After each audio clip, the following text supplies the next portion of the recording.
Over 50 states House Democrats fled to deny Republicans a quorum on redistricting vote backed by Trump's ambitions. Okay. Now, in response to the GOP legislators issued civil arrest warrants enforceably only within Texas borders. And most Democrats are now in blue states outside law enforcement reach. They didn't want to go to red states because the red states would have enforced the warrants and capture these Democrats and then send them back to Texas. Now, in this particular standoff raises questions. Will Republicans pursue removal from office or felony charges? And legal experts doubt enforceability when it comes to this because Democrats, they vow to continue their fight for voter rights in Central Texas. And this is the basic definition, okay, of gerrymandering. And this will kind of give you more context. Gerrymandering is a political art of redrawing voter districts to benefit one party while undermining the power of another. And think of it as slicing a pizza in a way that ensures you always control the biggest pieces, even if fewer people voted for you. And as we look at how this works, and we're just going to break this down even more so for you guys. And you don't really have to comb through this. I'll do all the heavy lifting for you guys because this is not as difficult as this is not as difficult as how they make it seems. Okay. Because the way this works is that the ruling party, who's the GOP, manipulates district lines. They manipulate them. Okay. They manipulate these lines to pack opposition voters into a few districts or crack them across many districts, diluting their voting power. And the impact here is that this skews representation, allowing one party to dominate legislators without earning a proportional share of votes.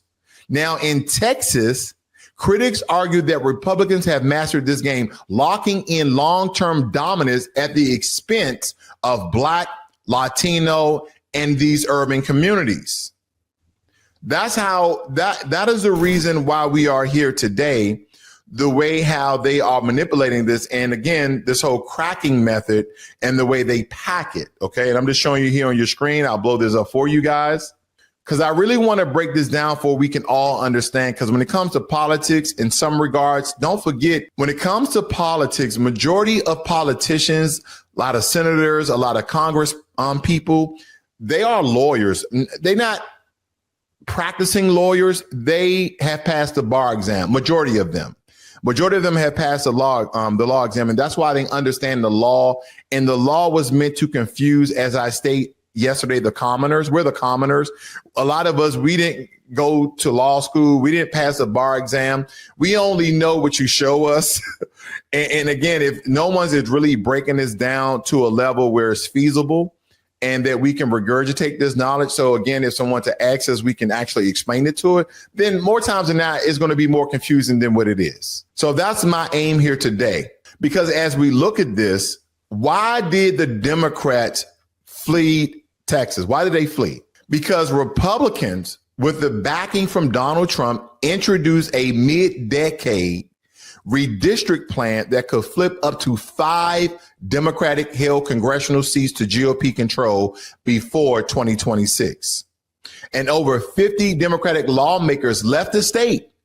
They left the state to break quorum, meaning Republicans can't legally vote on the plan without enough members present.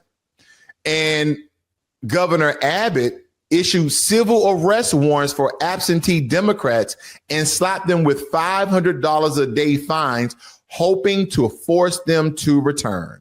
Now, as a so-called commoners, American citizens, residents therein, why this is important, even though this is happening in the state of Texas, we may see this happen in many other states where gerrymandering will take place. So the GOP will continue to hold power. So this is a power struggle. And more times than not, whether it be a red state or blue state, you still have Democrats and you still have Republicans in these opposition states. But the more seats that one party has over another, and they stay permanent, that particular political party will always have more power than the other party, meaning more votes when passing certain legislation that the other party, whether it be the Democrats or Republicans, don't have enough votes to overturn or to keep it at a standstill. So again, when I tell you this is a power struggle on the highest level, that is because that's what this is.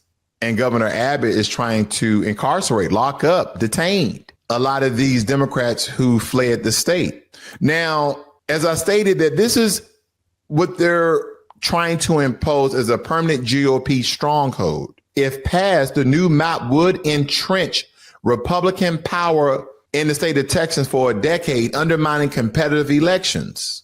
And when we look at the suppression of what they're stating the minority vote, when it comes as it pertains to Black and Latino voting strength, it will be diluted, weakening their political representation.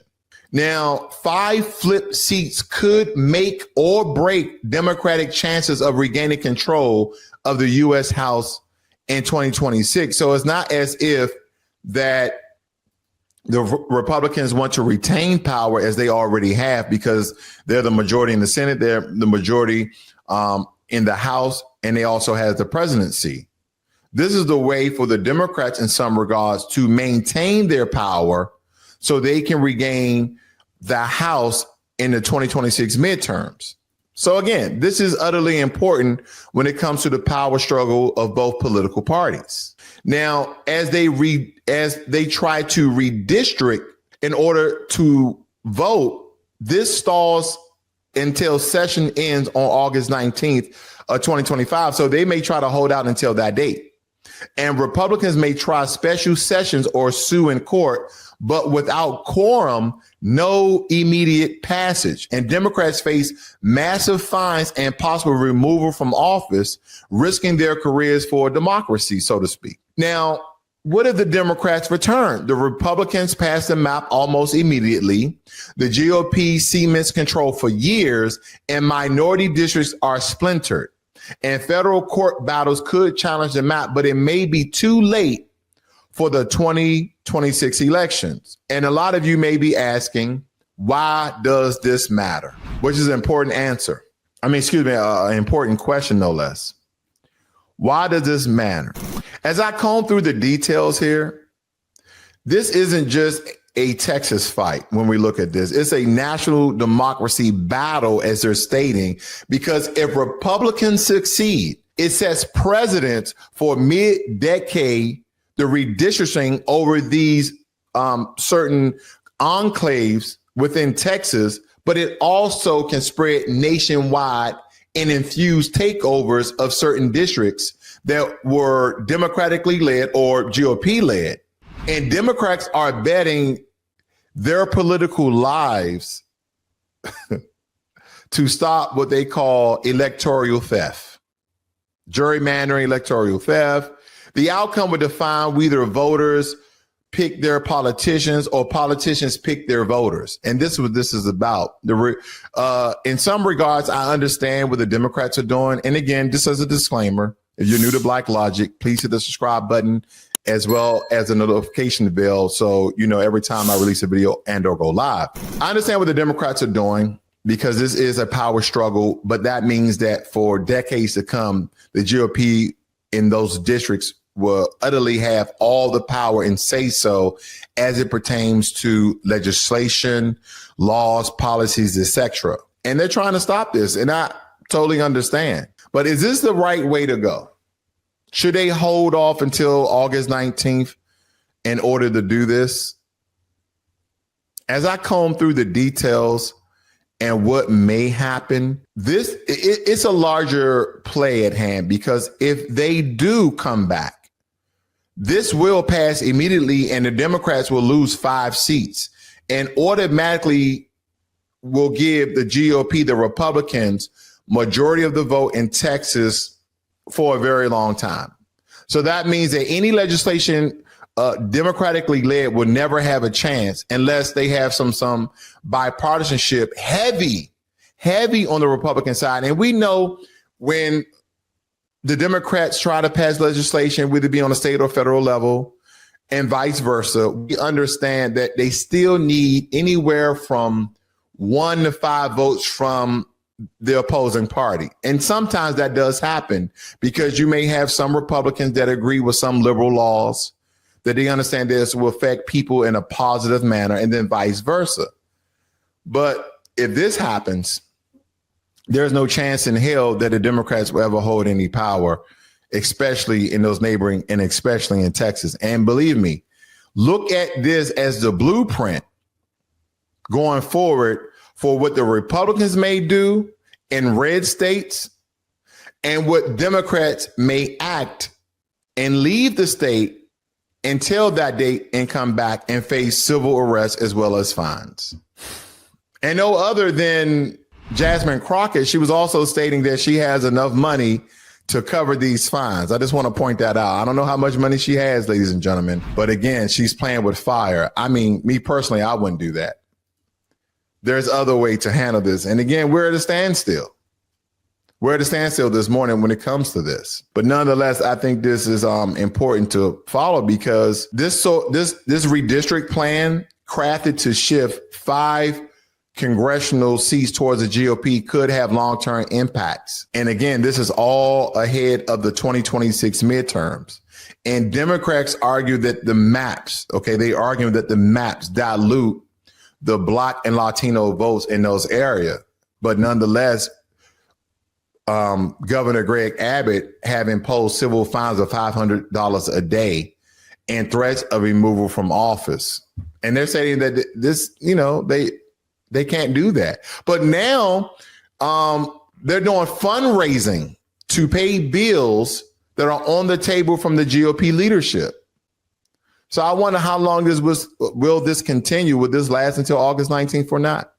Will the Democrats hold out? I'm waiting to see. I don't have a dog in the fight, but I still think it's interesting because this could, again, be the blueprint. This could be the plan moving forward for other red states so the GOP can continue to control their states and the presidency when Donald Trump time is up. Nonetheless, this is how things are going when it comes to the redistricting of these areas and how they plan to do so. It states here that the state house is currently scheduled to meet at 2 p.m. if it doesn't appear that the house will have enough lawmakers present to reach the 2/3 attendance needed for quorum.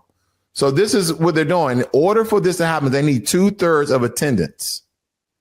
And so out of the 62 Democrats that hold seats in Texas, 50 of them fled to other blue states, other liberal and democratic states. So as I look at this, this is the plan of the Democrats. Again, I don't know if it's intelligent. I don't know if it's smart, but I know they understand the law and how it pertains to the 2/3 rule in order from the whole session, in order for these seats to be upheld in the redistrict of these areas.